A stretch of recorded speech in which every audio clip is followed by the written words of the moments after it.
Shalom semuanya, senang kembali dalam program Deep Talk with Pasik. Kita bisa melanjutkan tadarusan Alkitab kita di malam minggu ini.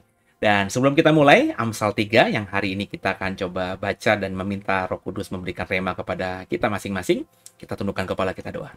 Bapak yang baik, terima kasih buat hari ini kami boleh kembali melanjutkan tadarusan Alkitab kami. Bicara kepada kami Roh Kudus, berikan kami hikmat remamu, sehingga setelah kami membaca Amsal ini kami mendapatkan sesuatu yang berarti, yang bisa menjadi bekal kami dalam mengarungi sisa hidup, sehingga sisa hidup kami ini bisa menyenangkan Tuhan dan jadi berkat bagi banyak orang.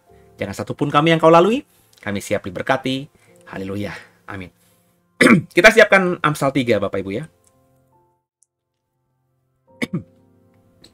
Ya, Amsal 3 kita akan baca dari ayat 1 dan seterusnya. Berkat dari hikmat. Ya, sama-sama kita baca ayat 1. Hai anakku, janganlah engkau melupakan ajaranku, dan biarlah hatimu memelihara perintahku.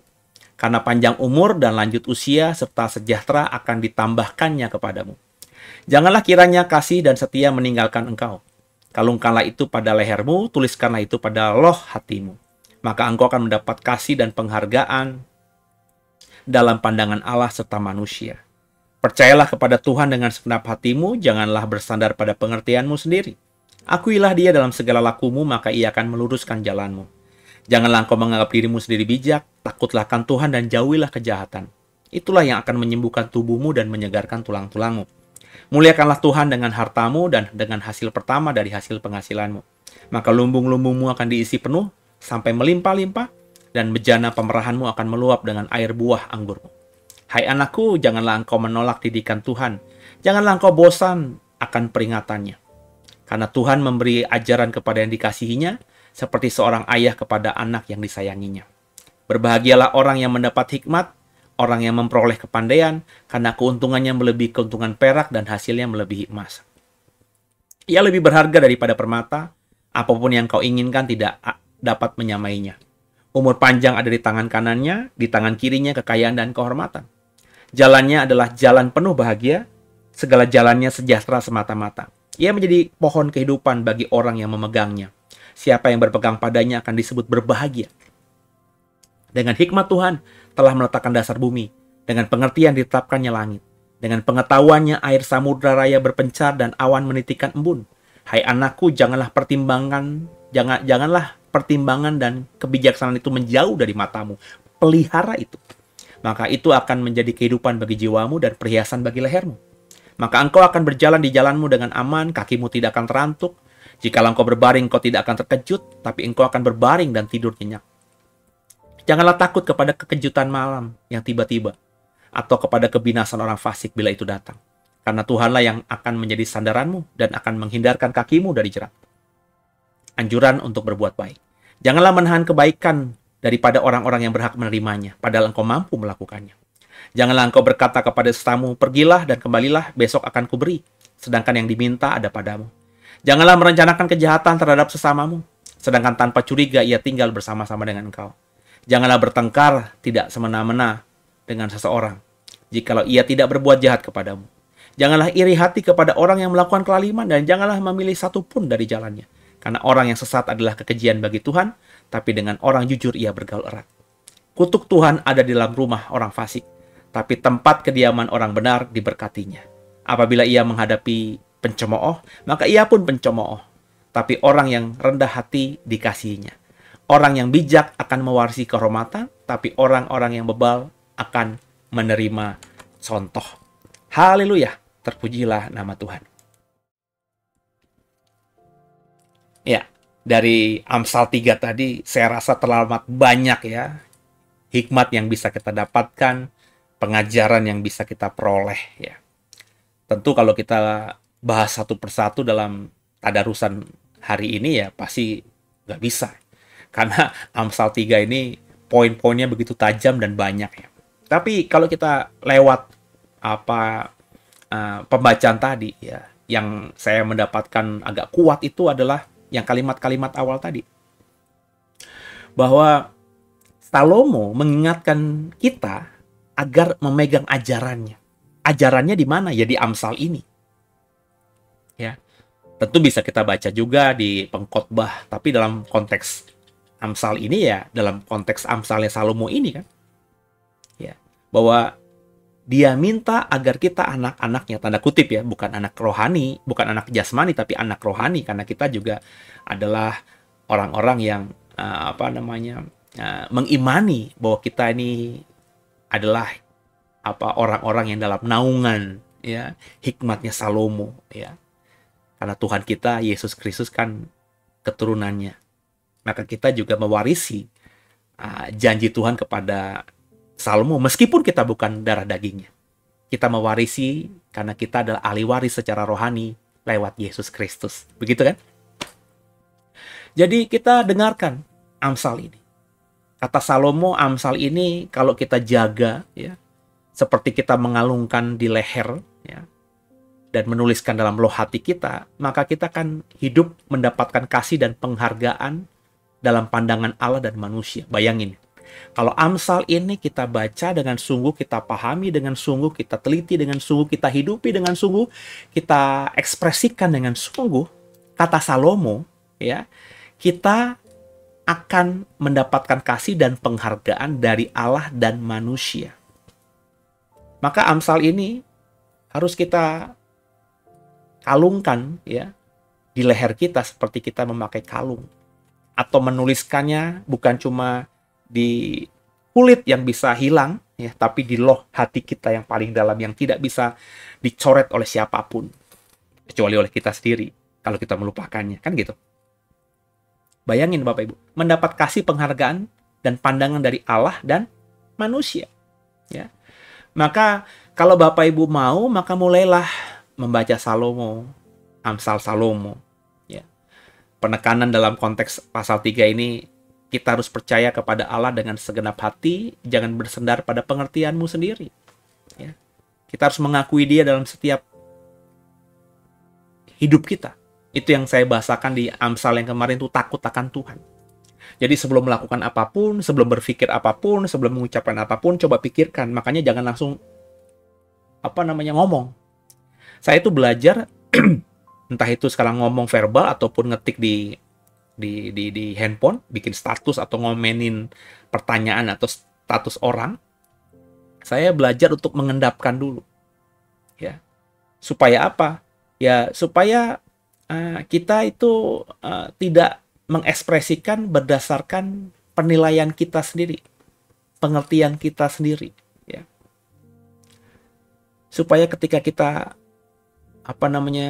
berpikir, mengeluarkan pikiran kita, bersuara, mengekspresikan apapun, ya, itu kita dasari pada takut akan Tuhan. Kita mikir nih, kalau gue ngomong ini, Tuhan gue seneng gak ya? Kalau gue mau bersikap begini, Tuhan gue seneng gak ya?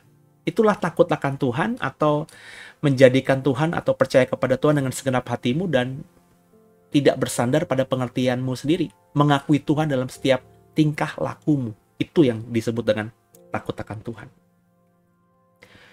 Juga dikatakan juga dalam Amsal 3 tadi, muliakanlah Tuhan dengan hartamu, dengan hasil pertama dari segala penghasilanmu. Ini bukan bicara mengenai persembahan buah sulung semata ya, seperti yang ditafsirkan banyak orang di luar sana, tapi kita harus memuliakan Allah dengan apa yang kita miliki. Memberi yang terbaik yang kita miliki. Sekali lagi, jelas ini bentuknya nominal. Tapi kalau belum bisa nominal, paling nggak berikan dari hatimu dengan sungguh. Ya, memberikan segalanya. Nominal yang saya masukkan tuh bukan jumlahnya, tapi intinya yang terbaik. Sebab ada pengemis itu hanya perempuan janda, pengemis hanya memberikan 2 peser kan ke bait Allah sebagai persembahan mereka kepada Allah. Tapi dia berikan segalanya yang dia punya hari itu. Dia nggak punya lain. Orang kaya mungkin bisa, kalau 2 peser itu kita hitung 2.000.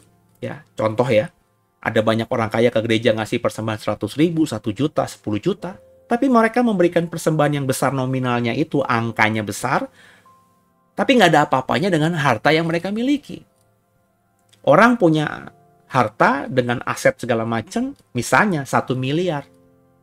Dia berikan persembahan 100.000. Nggak ada apa-apanya dong 100.000 dengan aset dia yang 1 miliar itu. Tapi ada seorang pengemis hari itu yang nggak punya apa-apa. Hidupnya menggelandang. Dia baru dapat 2.000 rupiah dari hasil minta-mintanya, terus dia 2.000 itu dia berikan kepada Tuhan. Dia berikan semuanya. Nominalnya cuma 2.000. Kalau itu diberikan ke gereja, bisa dengan apa gereja menguangkan 2.000 itu dalam bentuk barang? Coba. Susah kan? Hari ini dengan 2.000 kita ke Indomaret aja susah. Kita keluar bawa apa? Susah loh. Ya. Ada tentu, tapi susah kan? Nggak semua barang masih ada yang di bawah 2.000 rupiah. Kalaupun ada yang di bawah 2.000 rupiah, biasanya dijualnya kolektif gitu. Atau ya permen dijadikan satu, ada 3, ya sebenarnya harganya masih 1.000, tapi karena dijadikan 1, 3, ya harganya jadi 2.500, diskon 500 gitu. Trik marketing kan begitu. Ya. Jadi ayo kita berikan yang terbaik lewat harta kita kepada Tuhan. Tentu kepada Tuhan, kepada siapa? Kepada gereja. Ya. Saya pernah ditanya orang, mengembalikan persepuluhan tuh kemana? Ada orang bilang, oh iya saya sering kasih ke ke panti asuhan, ke orang-orang susah, seperti itu Pak. Ya. Saya bilang bagus sekali. Ya. Tapi saya tahu ya, dia ke gereja saja tidak berikan apa-apa. Jadi dipertanyakanlah. Orang yang mengaku mengembalikan persepuluhan dan itu diberikan kepada banyak orang, tapi ke gerejanya dia tidak berikan. Kenapa saya tahu? Ya ada momen aja gitu ya. Ada momen saya tahu ya. Nggak tahu kenapa gitu, sebagai seorang gembala, sebagai seorang pendeta dalam banyak hal ya. Itu Tuhan memberikan saya sesuatu sehingga saya tahu siapa atau bagaimana jemaat-jemaat yang Tuhan percayakan kepada saya untuk saya gembalakan itu. Entah gimana, ketemu jalannya. Saya bukan orang yang kepo. Ya. Saya tidak pernah memperhatikan misalnya sosial media jemaat saya.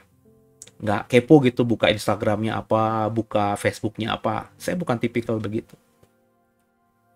Tapi setiap yang terjadi pada jemaat saya, karena jemaat saya kan nggak besar ya, jadi saya tahu itu saya dapat aja informasinya.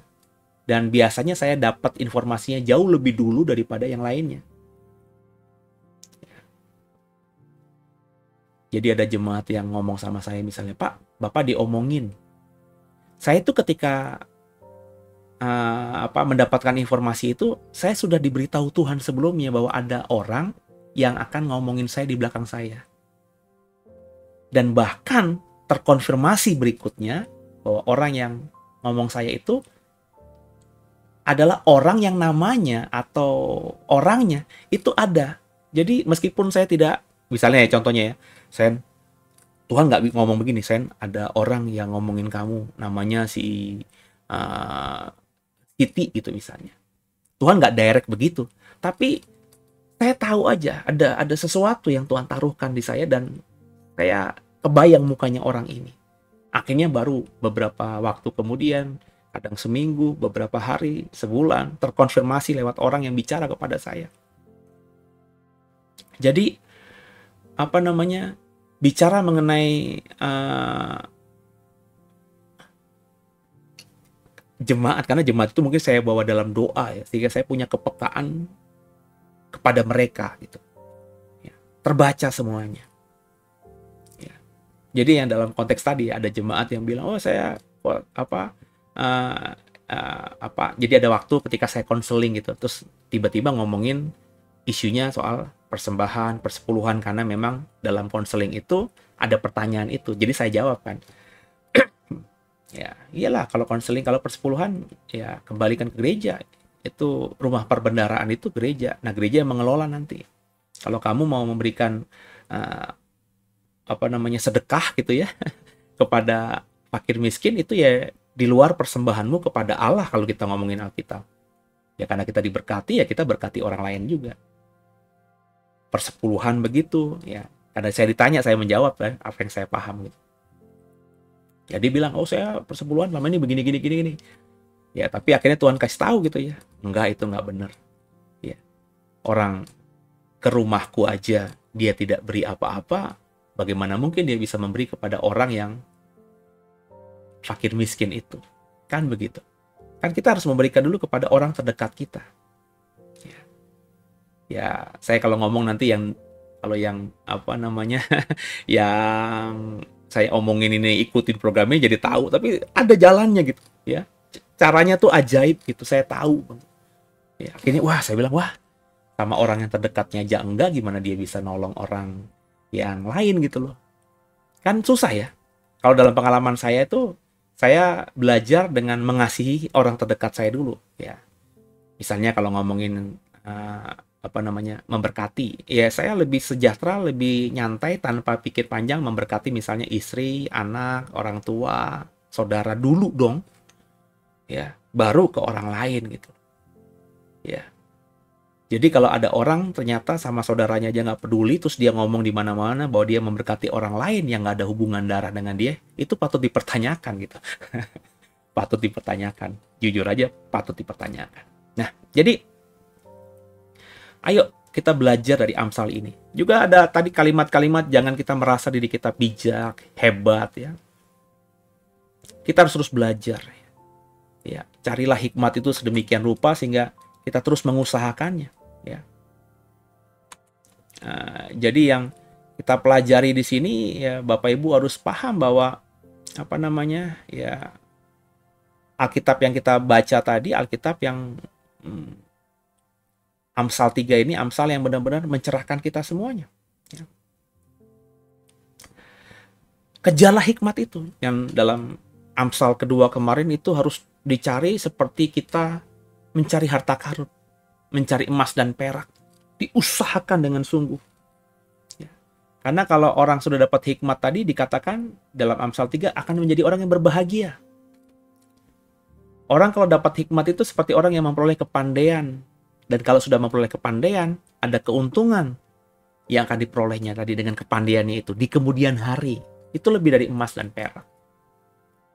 Pengetahuan, kepintaran, hikmat terlebih yang kita dapatkan itu akan berguna sampai kita mati. Kalau emas dan perak kita miliki sekarang, ya lambat laun akan habis juga kita pakai. Tapi kalau namanya hikmat, pengertian, kepandaian, ya, itu akan terus melekat pada diri kita.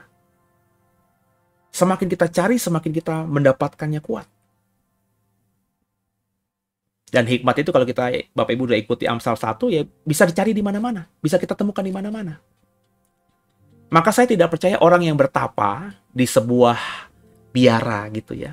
Orang yang bertapa di sebuah gunung atau sebuah tempat yang terpencil, dia puasa di situ, keluar akan menjadi orang berhikmat. Nggak gitu.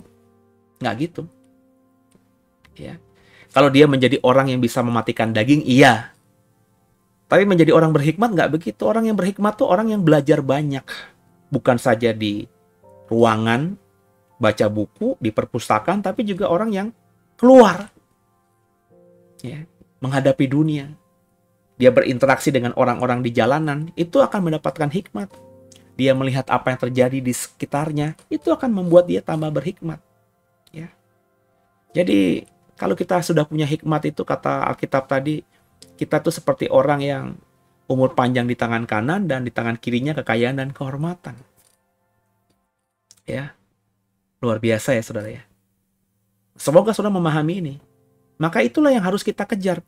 Kata Salomo tadi, dengarkanlah aku nak, kalungkanlah itu di lehermu, dan lukiskanlah di dalam loh hatimu.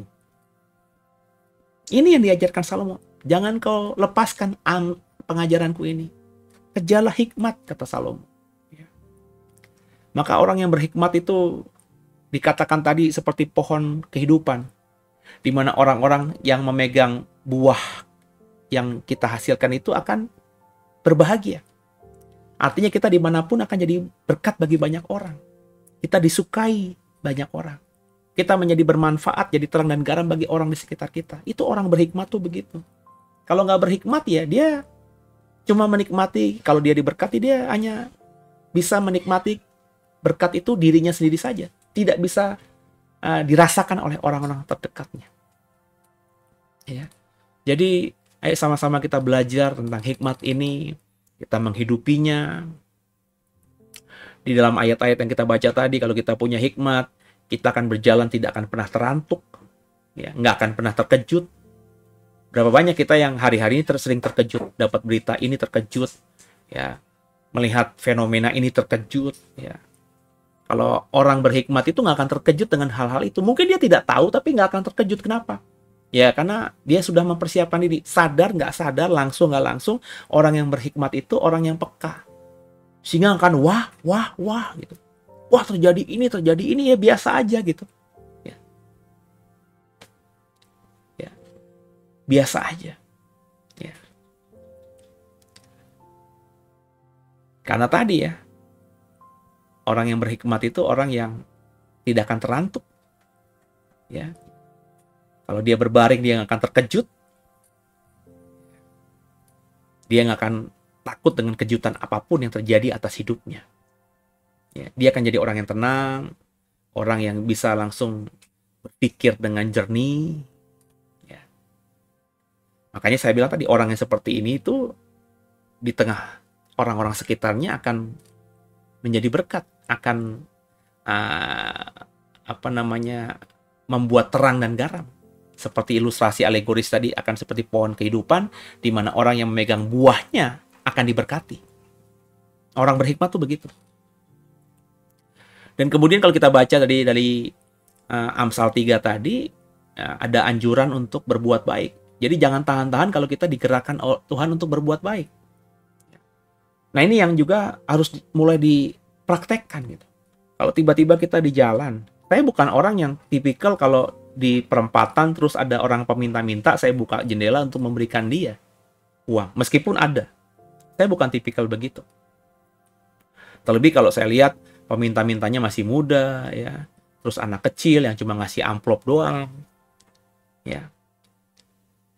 Saya biasanya ya tidak membuka kaca saya untuk memberkati mereka. Entah kenapa saya begitu. Mungkin saudara tidak seperti saya nggak tahu. Tapi kalau saya begitu. Tapi kalau tiba-tiba Tuhan di hati saya ada suara kasih gitu ya, maka saya nggak tahan-tahan gitu.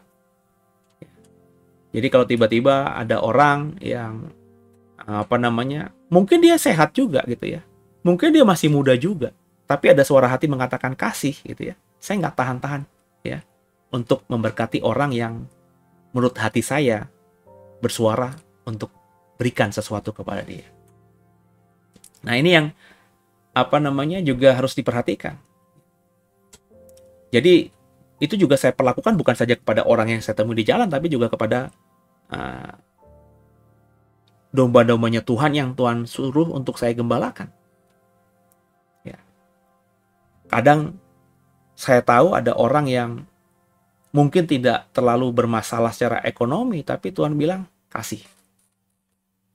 Tapi ada orang yang WhatsApp saya gitu ya, dengan ada minta belas kasihan dan seterusnya, tapi saya tidak digerakkan. Ya, kalau saya tidak digerakkan, saya doakan saja.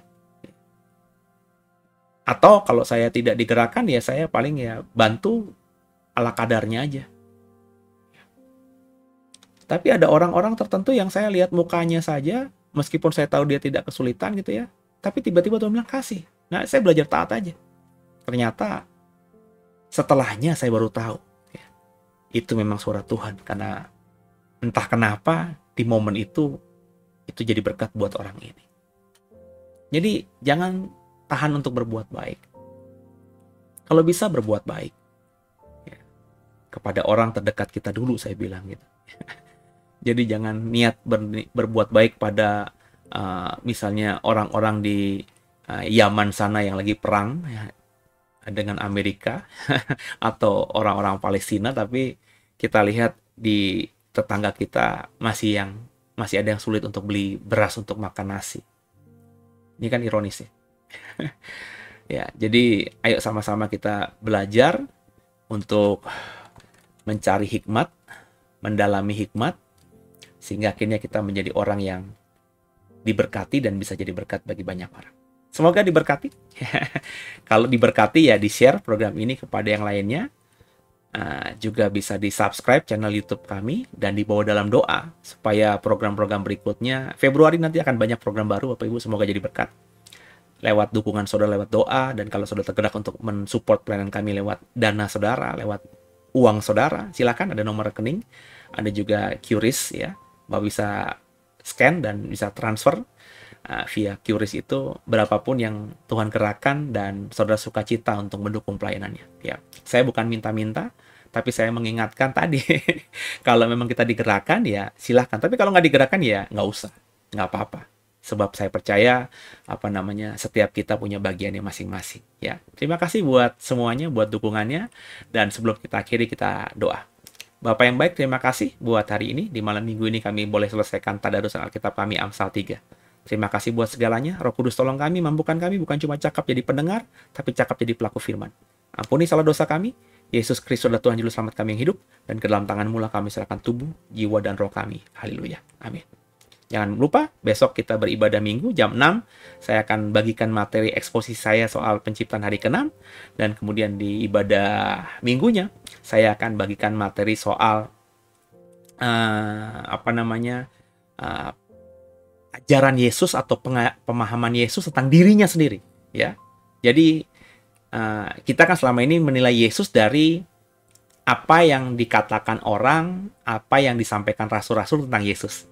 Nah, ternyata di Alkitab kita, Yesus pernah menjelaskan siapa dirinya, ya. Dan itu yang kita bahas dalam konteks pemahaman tentang doktrin Tritunggal. Semoga jadi berkat dan jangan lupa besok join dalam ibadah jam 6. Online di channel YouTube ini dan juga jam 11 bisa juga live streaming. Atau kalau Bapak Ibu tinggal di Serpong, monggo loh, silahkan datang ke gereja kami di apartemen Tripak PSD dan pasti akan bisa bersekutu dengan kami secara langsung, pasti akan jauh lebih memberkati. Sampai jumpa. God bless you. Haleluya.